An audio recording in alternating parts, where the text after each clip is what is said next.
The 1920s were barren years for the British aircraft industry. There wasn't much investment in new aircraft for the RAF, so existing types stayed in service far longer than their useful life. Even the few new aircraft that did arrive were hardly much improved from the aeroplanes that were around during the First World War. Apart from maintaining a severely reduced home defence force, the main job of the RAF in the interwar years was policing the British Empire. But the far-flung outposts of Iraq and India did not offer the kind of opposition that required highly advanced aircraft.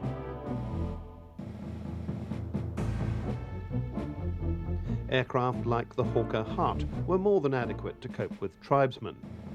It flew at about 200 miles an hour and it could carry a small bomb load. The pilots at least were convinced of the effectiveness of their aircraft as well as the value of their role as peacekeepers. We were very happy flying out there because it was interesting and you felt you were doing something useful, and we were the only people doing anything useful anywhere in the Air Force. Productive, really useful work for the world at large. So we didn't really worry about whether we were getting better aircraft. We didn't need better aircraft. Better aircraft wouldn't do the job any better. So there didn't seem much point in spending the depleted Air Force budget on revolutionary aircraft.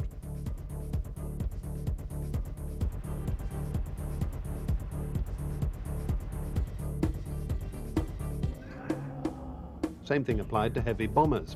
By 1932, old biplane designs like the Handley-Page Hayford still formed the backbone of the RAF's heavy bomber force, with their fixed undercarriages and their open cockpits. In 1933, Adolf Hitler, Germany's Nazi leader, walked out of the Geneva Disarmament Conference and declared that he would rebuild his military war machine. High on his list of priorities were modern fast bombers and fighters for the Luftwaffe. It was time for the RAF to expand and modernize. By the mid-30s, the Luftwaffe was starting to get its new aircraft. Soon the world would see such terrifying sights as a dive-bombing Stuka screaming towards the ground, dropping its bomb with pinpoint accuracy.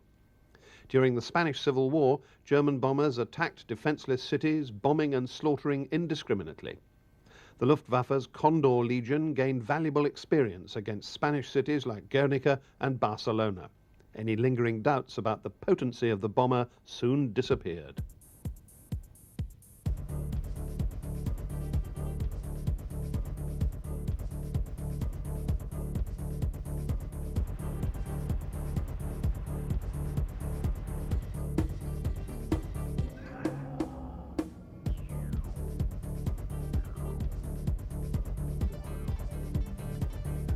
In 1935, the RAF began to consider replacements for the Hart.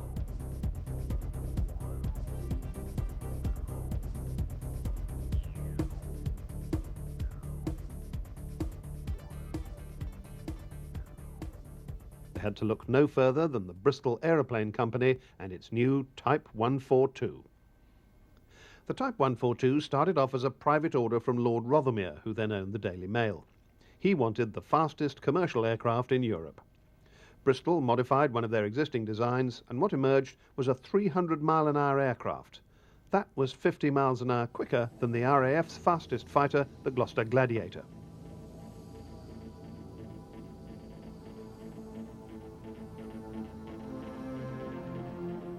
The Type 142, called Britain First, flew in 1935.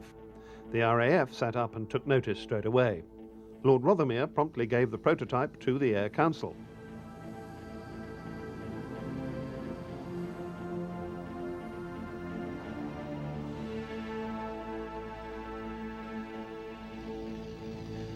In September that year, the RAF ordered 150 of the new aircraft direct from the drawing board. Frank Barnwell's design team modified the civilian airliner, and it metamorphosed into a light bomber called the Bristol Blenheim. The Blenheim entered squadron service in March 1937. The service aircraft was heavier than the original, and that meant that the top speed was down to about 270 miles an hour.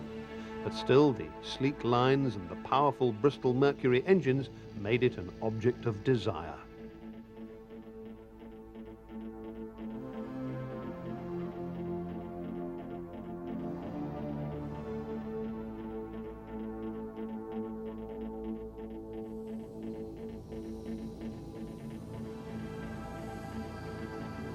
Everything about this aeroplane suddenly hit me as absolutely what I wanted to fly. It was the most, to me, it was the most dashing and charismatic is the word they use now, but in those days we said glamorous-looking thing I'd ever seen.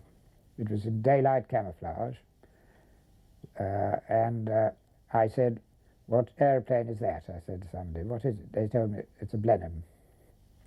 And from that moment, I decided that I was going to fly Blenheims, somehow. This rare but damaged wartime colour film clearly illustrates the Blenheim Mark I. It had 3 crew members: pilot, navigator bomb aimer, and wireless operator gunner. Unfortunately, the nose of the Blenheim was so small that the navigator could hardly fit in.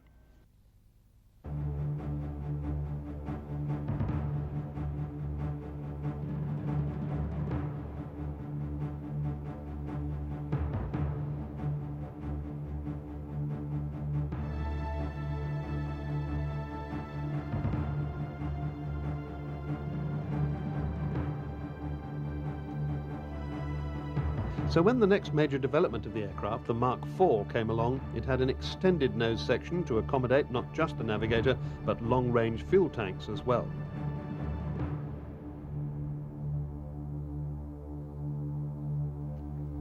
On the 3rd of September 1939, Britain declared war on Germany. The very first sortie of the war was a reconnaissance over the German fleet at Wilhelmshaven by a Blenheim 4 of 139 Squadron. But when the first bombing raids began, it soon became clear that the Blenheim could not defend itself. It was extremely vulnerable to German fighters. On May the 17th, 1940, 12 Blenheims of 82 Squadron took off from Watton in Norfolk to attack German forces in Belgium. The raid ran into heavy flak and fighter defences. 11 Blenheims were shot down.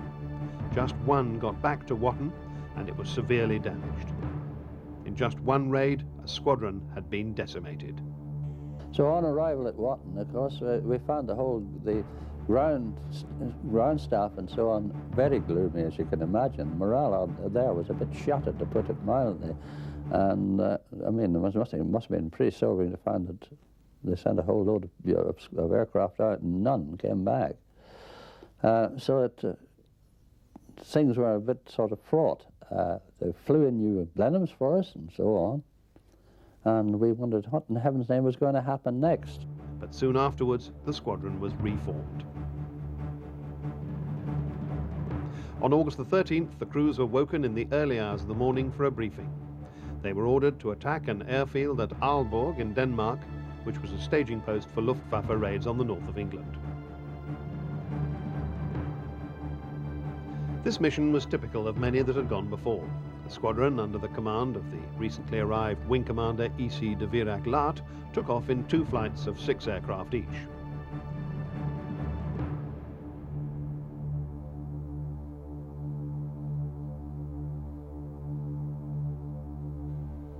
The flight to the Danish coast was uneventful.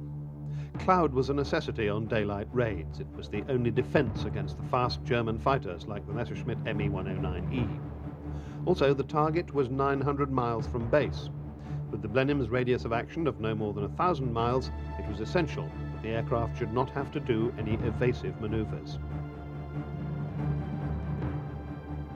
One of the things we'd learned about the Blenheim was that it was not really a very good fighting aeroplane. It carried a small bomb load, only 1,000 pounds when all said and done, which is not a tremendous weight of bombs. Carried 1 little pop gun in the back to try and discourage the fighters from coming near it, and it was very vulnerable to being attacked underneath and so on. So that basically we'd learned that the right thing to do was to go in cloud as much as you possibly could, so you could pop in the base of it, so you could pop into it if there's anything aggressive was coming in your direction, and hide for a bit.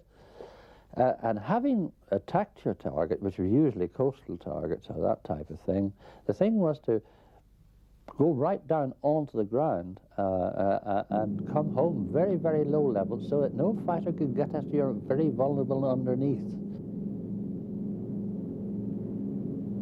We went up to about 5,000 or 6,000 feet where we were flying between layers of cloud. and had a very pleasant, uneventful trip over the North Sea to Denmark. The problems began at the Danish coast. One aircraft had been forced to turn back, the rest were off course, and to make matters worse, all the cloud cover had disappeared. Under normal circumstances, the mission would have been aborted, but the commander insisted on pressing on.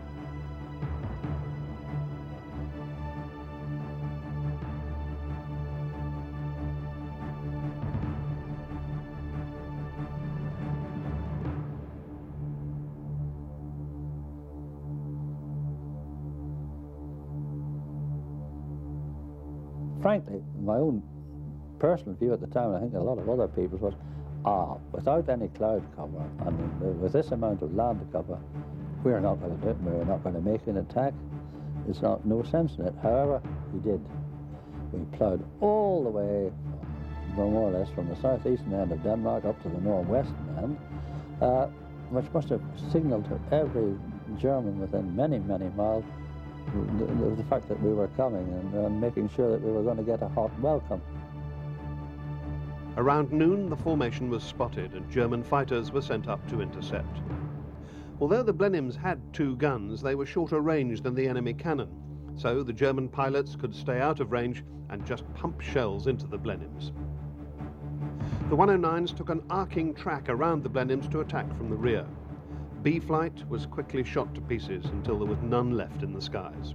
Then the 109s turned their attention to A flight.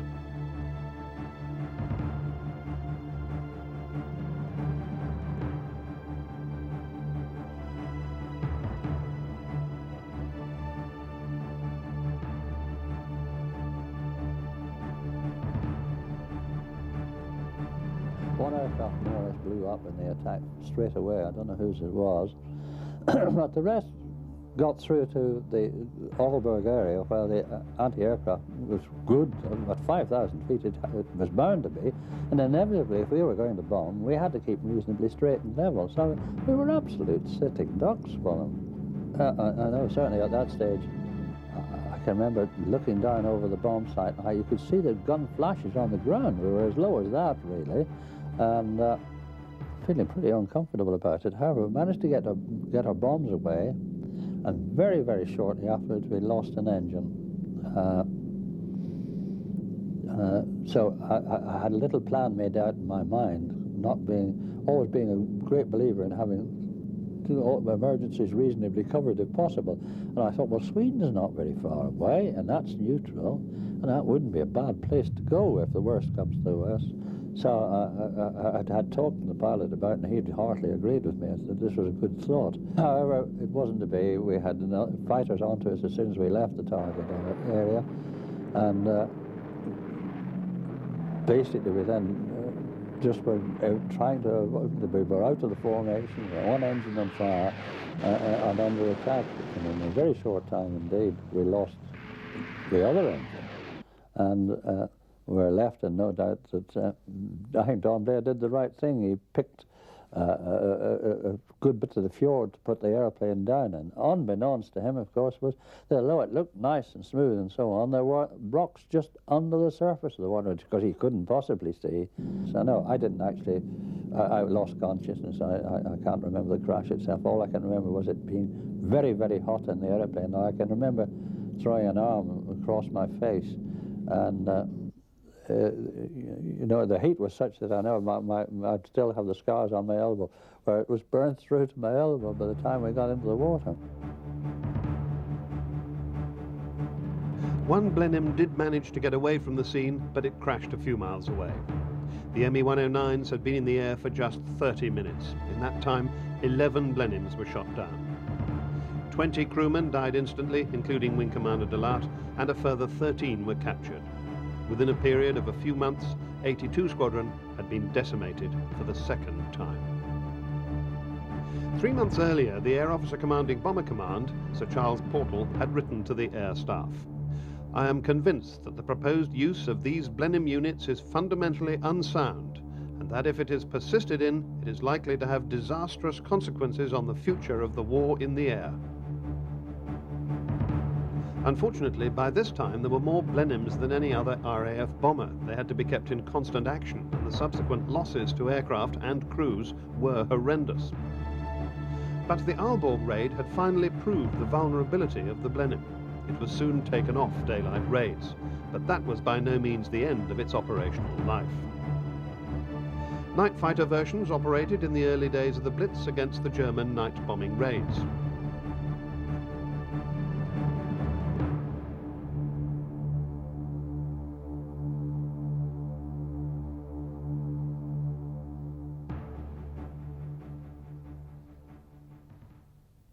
I did all the things of pressing the button, and then the silly blighter went into clouds, and I couldn't see him anymore. But I hit his slipstream all the time, and I was waiting for the cloud to pack up, and it didn't. So I pressed the button continuously and waved up and down and sort of gave him a spray, hoping, rather like you do with a 12-bore, if you're hitting at a flock of birds, if you can't see one, well, one might come down. Later marks of the Blenheim were the first aircraft to be fitted with airborne interception radar. Group Captain John Cat's Eyes Cunningham was amongst the first to fly these Blenheims. A very nice flying aeroplane. Whether it would be any good as a war machine at that time wasn't at all clear, but as a flying machine it was straightforward and very pleasant. The Blenheim continued in use in the squadron and was absolutely immensely valuable to lead us into the operation of the Beaufighter. In 1940, Blenheims were attached to Coastal Command to attack German U-boats and shipping. These attacks were flown at very low level. The crews had almost no room for manoeuvre.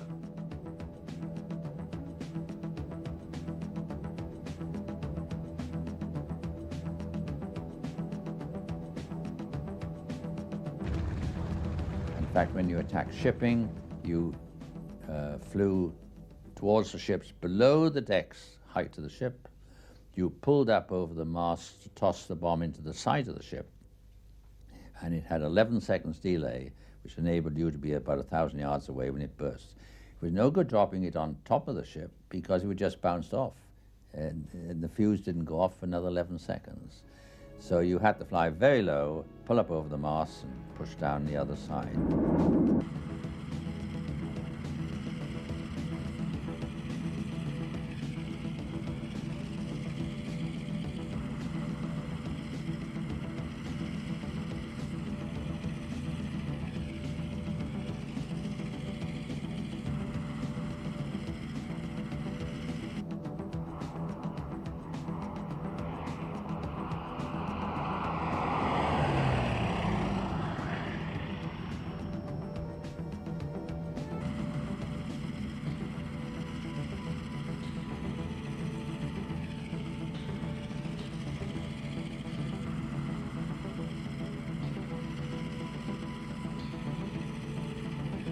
Blenheims went on to serve in every theatre of conflict during World War II.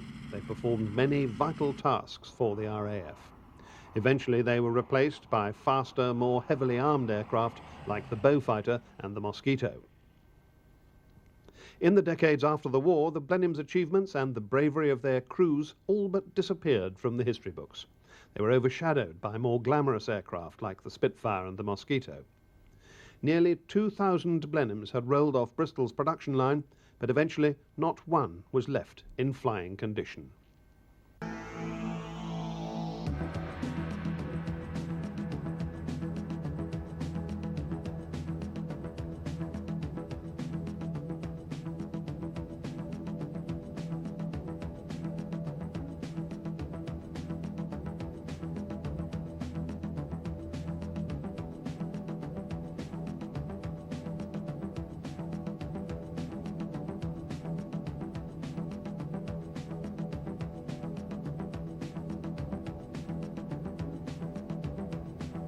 But in 1979, former RAF pilot and racing driver Graham Warner put together a young team of volunteers at Duxford Airfield near Cambridge to restore a crashed Blenheim to flying condition.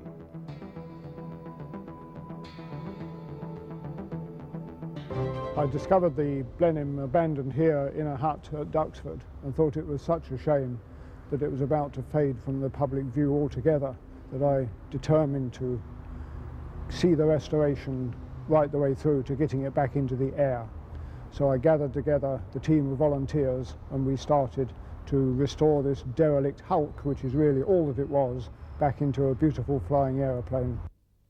In the years that followed, they spent thousands of hours recreating this famous aircraft. The shortage of spares and materials caused them big problems.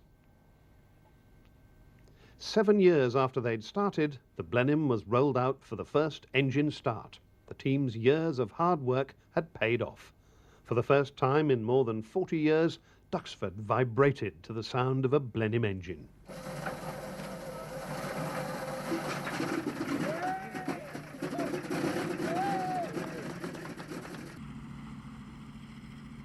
A few months later, on the 22nd of May 1987, the completed aircraft was towed out of the hangar for a momentous first flight.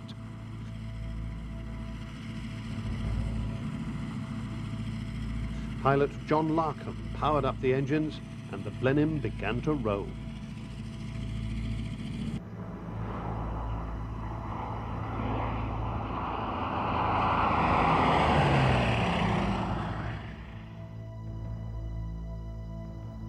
Just 1 month later, disaster struck. During a display at Denham Airfield, the pilot attempted an unauthorized touch-and-go landing in the Blenheim. He lost control and the aircraft crashed.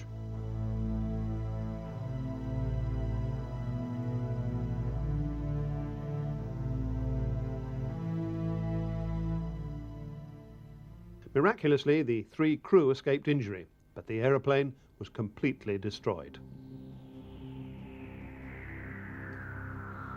Amazingly, the team of volunteers voted to restore another Blenheim. Most of the old aircraft parts were beyond repair, but they'd learnt valuable lessons, and this time the process of restoration was much faster. On the 18th of May 1993, another Blenheim took to the skies. The glorious sound of 2 Bristol Mercury engines tore through the quiet of Duxford Aerodrome.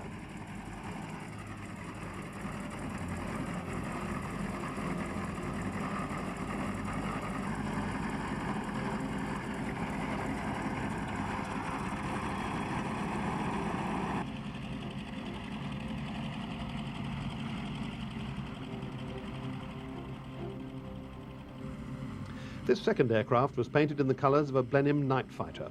It was named Spirit of Britain First after the original prototype.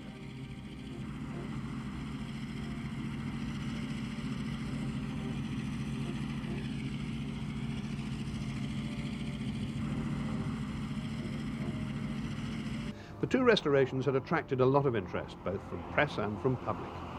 The largely forgotten bomber and its courageous wartime crews were now getting the attention they deserved. The efforts of the team had not only restored an aircraft, but a reputation as well.